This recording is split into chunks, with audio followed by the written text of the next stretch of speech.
I recently took a trip to Prisoners Harbor with a good friend of mine. Now say hi. Now they're gonna see dolphins. So. The trip was filled with lots of heavy waves, a lot of seasickness that my trusted vomit bag helped me with, and a lot of sightseeing. So, what makes this island so special, you ask? Well, Prisoners Harbor is the main port of entry on Santa Cruz Island's north shore. The island is one of 5 Channel Island National Parks in California. It's a marine protected area, and the island has the 12th largest sea caves in the world and the 2nd largest in the United States. It's 1,227 feet long, and it goes 1/4 of a mile into the Santa Cruz Island. It's been formed over millions of years. Okay, so getting back to Prisoners Harbor. Are there actually prisoners on the island? So, no, it has no prisoners on the island right now, but in 1830, it almost did. The name of the island commemorates a series of events that almost turned it into a penal colony. Accounts of these events are sketchy and at times contradictory, but the following is a rough outline of what happened.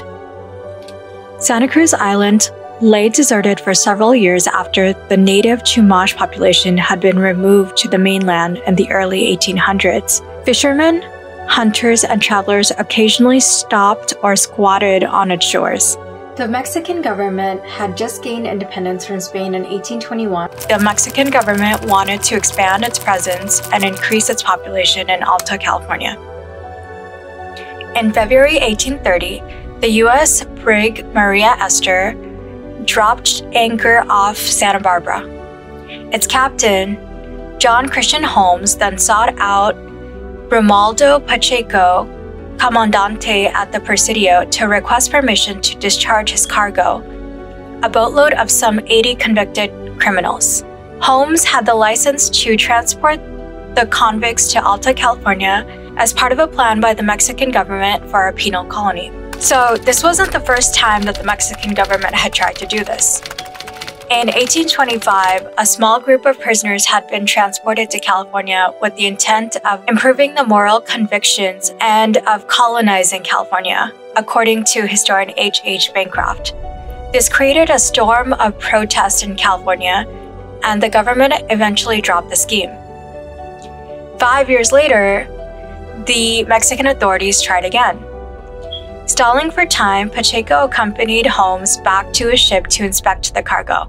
He was shocked by the pitiful state of the prisoners. They were living in vermin-infested filth and appeared half-starved, and their clothes were in tatters. Pacheco refused to allow the prisoners to disembark. He soon learned that Holmes had initially tried to dump the criminals at San Diego but had been turned away. The stalemate continued for a number of weeks. Finally, Jose de la Guerra, the Pueblo's most prominent citizen, convinced Pacheco to allow a handful of the prisoners ashore to perform odd jobs. De la Guerra saw to it that these men were bathed and properly clothed, and reportedly earned their everlasting gratitude. In April, with the approval of the California governor, Holmes transported another 30 convicts to Prisoners Harbor with provisions supplied by the Padres at the old mission. According to the National Park Service, there's a lot of different accounts of what happened to the prisoners. Most accounts state that they somehow made it back to the mainland, possibly by building rafts and sailing across the channel to Carpinteria and integrated into society. However, other accounts report that the prisoners did not survive the trip across the channel. It wasn't the last time that Santa Cruz was considered as a possible prison site either. In the 1880s, the U.S. Army suggested exiling especially troublesome members of the Apache tribe to the island. Nothing came of the idea, and today only the name Prisoners Harbor reminds us of the bizarre events over 180 years ago that almost turned Prisoners Harbor into a penal colony.